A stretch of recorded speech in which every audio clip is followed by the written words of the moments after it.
Today I'm going over the chances of Season 2 coming out, the impact of Season 1, and the content that will be covered if we get a Season 2 of Record of Ragnarok. We don't really know the criteria for Netflix to be willing to make second seasons, but it's probably based on how many people watched the first season or how many episodes on average people watch, alongside most likely other metrics. Let's look at the page, My Anime List, which most likely only includes a very small fraction of people who actually watched Record of Ragnarok on Netflix, with it almost having 100,000 members and of course its poor rating of a 6.6. Let's compare that to something like Kengan Ashura Season 1, which also came out on Netflix. Currently it has 92,000 members, with it being out for a few more years longer to, gather more attention, and still has less than Record of Ragnarok. And as we know, Kengan Ashura got a Season 2. It also has more than the latest season of Valkyrie, and as we know, Valkyrie is getting a new season this year. This is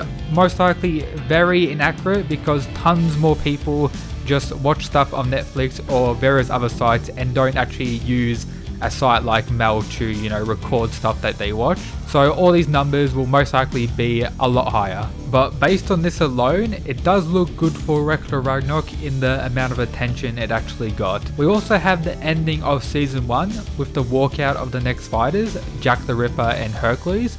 I've been covering Record of Ragnarok as a series now for over a year, so make sure to subscribe if you enjoy chapter reviews, what if battles, explain videos and much more to come. Which makes you feel a Season 2 is more likely to come than not, but the truth is we really have no idea. Now regarding the impact that Season 1 had on the manga.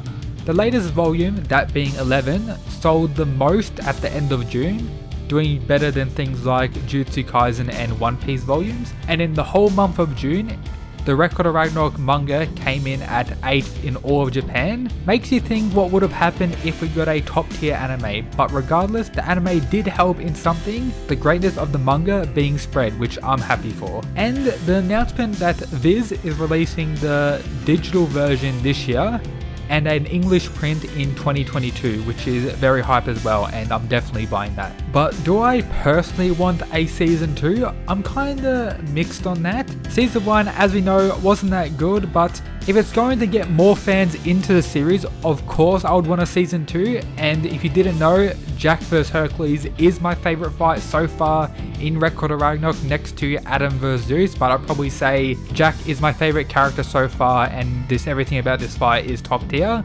Maybe if they, improved the animation for Season 2, they could bring back the hype that a lot of people were wanting for Season 1. Maybe they could work longer or harder on Season 1. They've already started the animation for it, I guess, considering we got the walkout, so maybe they'll spend more time on it and make it better and give it, the justice it deserves. That's my want. And even if we got Season 2 at the same quality that we got Season 1, it wasn't even that bad, to be honest. It's just that people's hype and, comparing it to the manga, it, was going to fail regardless. People wanted this ufotable animation on the same level of Fate, Demon Slayer, and Jujutsu Kaisen. And even if the animation and anime as a whole was better, people would most likely still complain. And to be fair, there were a few scenes like the PowerPoint, slideshow for Adam vs Zeus that was spread everywhere on Twitter and various other places. A lot of people just saw that and pretty much said, oh yeah, I'm not watching this anime if the whole thing's like that. There's really only one scene, if I'm being honest, so I think it's safe to say the Record of Ragnarok anime isn't as bad as people initially thought. But yeah, let's move on. Season 1 also covered material from chapter 1 to 20, but I do recommend people who haven't read the manga yet to read chapter 20, as they skip some material to speed up to the walkouts in the final episode. And they also skipped a few scenes throughout the manga prior, such as Zeus killing a dragon at the start, a 4 scene, and a few other minor ones. But as a whole, they adapted most things from the manga into the anime, which may, be a reason for the poor pacing. Now let's go over the material that will be covered in Season 2, and of course a spoiler warning. So as we saw, we got the walkout between Jack vs Hercules, As we know, so far in the manga, that is the longest fight chapter-wise, which may be a bit of a worry if they're going to continue with the same pacing as season 1. That could be like an 8-episode fight, which would be very draining. Also take note at the recording of today's video that chapter 49 is the latest chapter of the manga.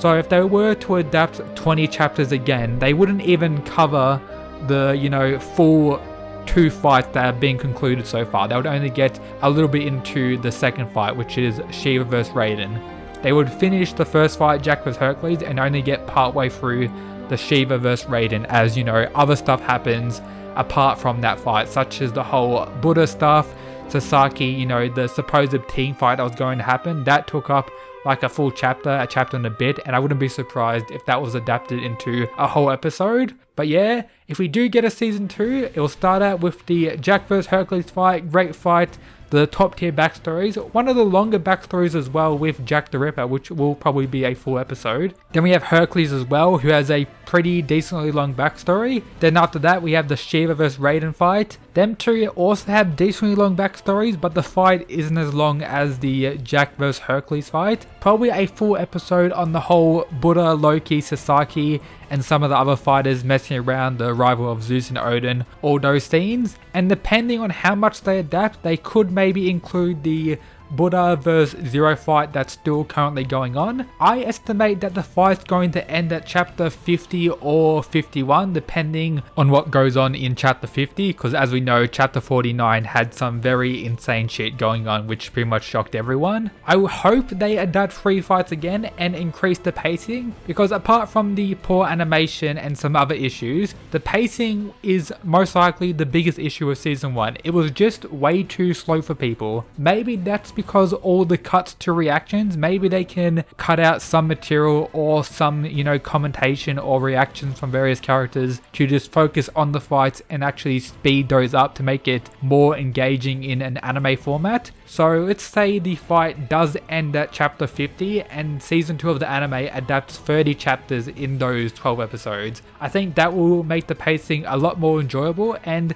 they could even cut out parts of the backstories, if I'm being honest, and focus solely on the fights. Because if I'm being honest, the backstories are good, but a lot of people enjoy Record of Ragnarok for the fights alone. That's why I consider the Kengan Ashura anime a lot more successful. They cut out a ton of dialogue and a ton of, side story and, pretty important stuff to mainly focus on the fights. That's why the anime, regardless of it being a somewhat poor adaptation and it being full CGI, is very enjoyable, because the main appeal of Kengan is the fights, and that's what the anime focused on, and that's what we kind of need for season 2 of Record of Ragnarok for it to be better than season 1. But yeah, that's my thoughts on the season 2 of Record of Ragnarok possibly coming. Hope you enjoyed today's video. As always, shout out to the people who support the channel via the Patreon. Absolute mad lads. But yep, that's it guys. Peace.